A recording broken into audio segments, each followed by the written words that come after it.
Hi, my name is Roy Hambrook, and today I'll be talking about memoization. So memoization, what is it?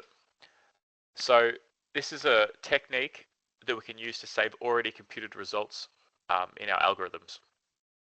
So it avoids recomputing the same problems over and over again, and it's used heavily in dynamic programming.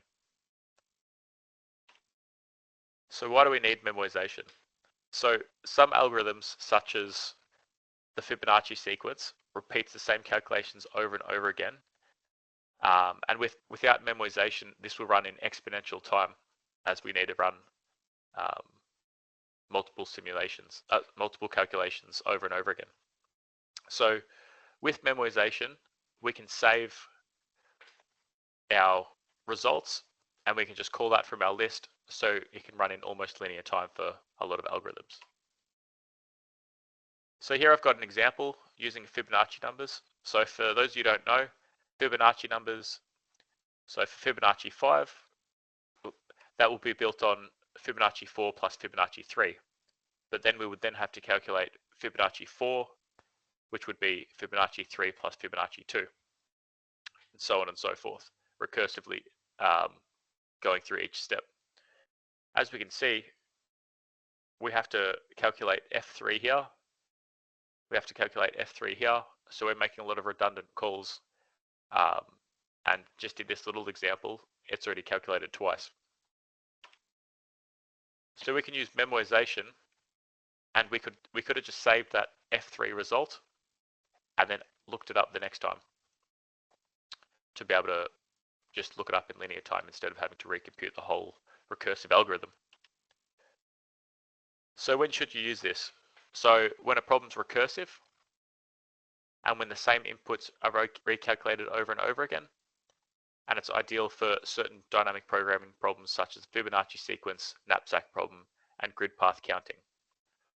So the reason I'm making this video is there's a few of our assessments this trimester that can really benefit the use of memoization, and some people might not know about it, so I thought I'd put together this video. So next I'll show it in code, how I've gone about the memoization process. So here I'm testing the Fibonacci sequence. I've got the traditional recursive Fibonacci algorithm, and then I've got my memoized version of that.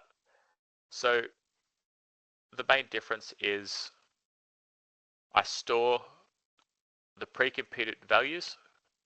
So I'll save them to our results, and then I'll save for Fibonacci n in our list, I'll save the results.